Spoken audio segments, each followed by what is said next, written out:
नैसर्गिकरित्या आपल्या केसांना काळा करण्याचा आज मी तुमच्याबरोबर एक असा घरगुती उपाय शेअर करणार आहे, ज्यामुळे तुम्ही केमिकलवाले डायसुद्धा विसरणार. हे बनवणं खूप सोपं आहे. त्याचबरोबर त्याला तुम्ही अप्लाय केल्यानंतर रिझल्टसुद्धा बघू शकता.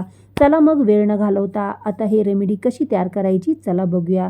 सर्वप्रथम आपल्याला इथे लागणार आहे साखर. आपल्याला साखरेबरोबर आणखी एक पदार्थ घ्यायचा आहे, ते म्हणजे चहापूड.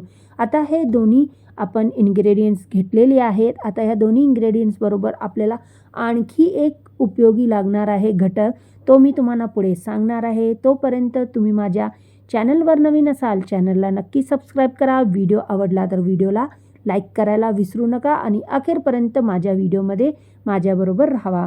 आता दोन्ही पदार्थ घेतल्यानंतर आपल्याला एक लागणार आहे पॅन. अगर तुमच्याकडे छोटी कढई असेल, तवा असेल, तुम्ही घेऊ शकता. ज्यामध्ये तुम्ही जास्त कम्फर्टेबल आहे त्या भांड्याचा इथे उपयोग करा. आता बघा इथे मी फ्राय पॅन घेतलेला आहे, कारण त्याला हँडल असल्यामुळे त्याला मी कॅरी व्यवस्थित करू शकते. आता इथे 1 चमचा मी साखरेचा घेतला आहे. त्याचबरोबर 1 चमचा इथे घ्यायचा आहे आपल्याला चहापूड. चहापूड आपल्याला तेच वापरायचं आहे जे नेहमी तुम्ही घरात चहा पिण्यासाठी वापरता. आता दोन्ही हे जिन्नस जे आपण घेतलेले आहे, दोन्ही घटक छानपैकी एकत्र मिक्स करायचे. पण ह्याच्या पुढच्या स्टेपसाठी आपल्याला जावं लागणार आहे किचनमध्ये. चला आपण आता आलेलो आहे किचनमध्ये. सर्वप्रथम गॅसचा फ्लेम ऑन करायचा आणि त्या गॅसवर आपण हा पॅन ठेवायचा, ज्यामध्ये आपण हे दोन्ही घटक घातलेले होते. गॅसचा फ्लेम आपल्याला थोडं मीडियम हायच ठेवायचा आहे आणि एकसारखं हे सगळे पदार्थ आपल्याला चालवत राहायचे आहेत.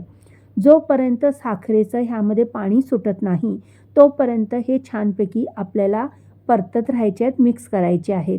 आता बघू शकता इथं थोडं थोडं करून पाणी सुटत आहे. आता ह्या स्टेजला गॅसचा फ्लेम थोडंसं आपल्याला सर्वप्रथम स्लो करायचा आहे आणि लगेचच इथे आपल्याला पाणी घालायचं आहे. इथे मी पिण्याच्या पाण्याचा वापर केलेला आहे. खाऱ्या पाण्याचा अजिबात वापर करू नका. आता इथे बघू शकता अर्धा ग्लासहून थोडंसं कमीच मी इथं पाणी वापरलेलं आहे. आता हे पाणी घातल्यानंतर छानपैकी हे आपण ह्यात घातलेले जे पदार्थ आहेत, घटक आहेत, ते छान उकळून द्यायचे आणि एकजीव होईपर्यंत छान ह्याला आपल्याला उकळत ठेवायचं आहे. आता बघा इथे गॅसचा फ्लेम मी कमीच ठेवलेला आहे. आता 2 मिनटं झाल्यानंतर बघू शकता कलर छान बदललेला आहे. आता अजून थोडा वेळ आपल्याला हे गरम करून घेतल्यानंतर इथे आपल्याला गॅसचा फ्लेम बंद करायचा आहे. आता ह्यामध्ये आपल्याला आणखी एक स्टेप करायची आहे. त्यासाठी आपल्याला सर्वप्रथम हे जे पॅन आहे ते उतरून घ्यायचं आहे आणि ह्याला आपल्याला गाळून घ्यायचं आहे. इथे मी स्टीलची वाटी घेतलेली आहे, त्यावर गाळण घेतलेलं आहे. आता हे छानपैकी गाळून झाल्यानंतर आपल्याला ह्यामध्ये आणखी एक असा घटक वापरायचा आहे, ज्यामुळे आपले केस जी आहेत, ग्रे हेअर्स आहेत, ते नॅचरली काळे होणार आहेत. बघू शकता ह्या पाण्याचा सुंदर असा कलर तयार झालेला आहे. आपल्याला हवा तसा कलर इथं तयार झालेला आहे. आता ह्या नेक्स्ट स्टेपसाठी पुन्हा आपल्याला किचनमध्येच जावं लागणार आहे. आता हे जे आपण पाणी तयार करून घेतलेला होता त्याचा कसा उपयोग करायचा चला ते पण बघूया. आता गॅसचा फ्लेम ऑन केल्यानंतर त्यावर पुन्हा मी पॅन ठेवलेला आहे. अगर तुमच्याकडे लोहाचं कढाई, तवा असेल तर वापर करू शकता. आता गाळून घेतलं आपण इथं जे चहापूडचं साखरेचं पाणी होतं ते इथं घ्यायचं आहे. थोडंसं आणि त्याला गरम करायचं आहे. आता हे पाणी गरम झाल्यानंतर ह्यामध्ये आपल्याला वापरायचा आहे आवळा पूड.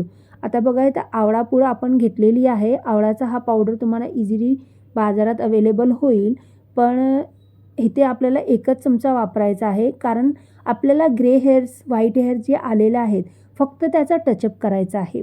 फ्रेंड्स, तुमची केस जास्तच पांढरी झाली असेल तर ह्याची तुम्ही क्वांटिटी वाढवू शकता.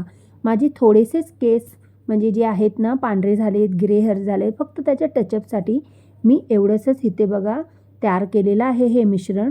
आता गॅस बंद करायचं आणि बघू शकता ह्याचा कलर किती सुंदर सुरेख आलेला आहे. एकदम नॅचरल कलर तयार झालेला आहे. एकदम जास्त काळा कुट्टसुद्धा वाटत नाही. नॅचरल ब्लॅक कलर इथं तयार झालेला आहे.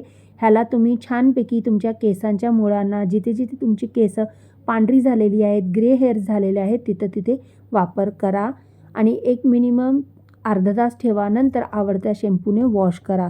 मग माझ्या प्रिय सखींनो, हा तुम्हाला व्हिडिओ कसा वाटला नक्की मला कमेंट करा.